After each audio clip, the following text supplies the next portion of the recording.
People across Wisconsin going back to a familiar place today, their polling place. It's election day again, but after today, voters won't be back for a while. We know now that there's a light at the end of the tunnel so that we can finally take some days off. It's finally the end of what's been a long election cycle. And what's being decided today tops Fox 11 News at 5. Good evening, everyone. Voters in Wisconsin will crown, if you will, a couple of winners in statewide matchups this evening. And there are also more than 6,700 local races statewide and 76 referendum questions. Now, despite all of that, election officials are anticipating only a 20% voter turnout at the polls. And that would be more than double the number of voters who showed up in the February primary. Wisconsinites might simply be sick of voting. This is the 8th election since the start of 2012. But as Fox 11's Chad Doran shows us, it's the last one in 2013.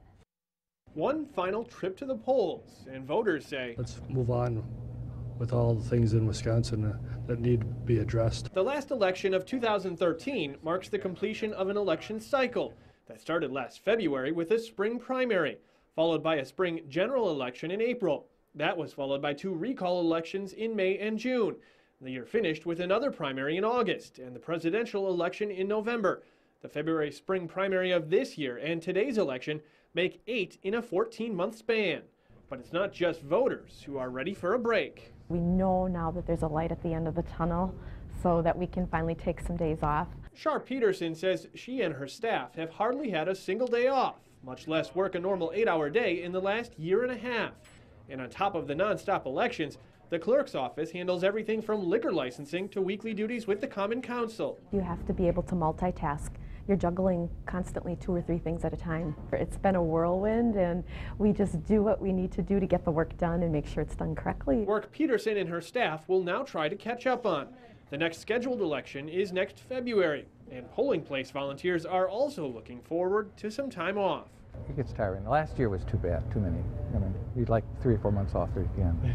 While this is the last election of this year, Peterson says it won't be long before the clerk's office starts preparing for the elections of 2014.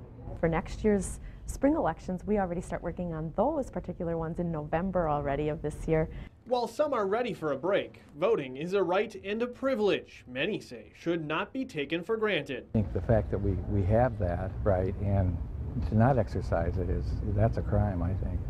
That anybody who doesn't vote shouldn't complain. In Appleton, Chad Doran, Fox 11 News.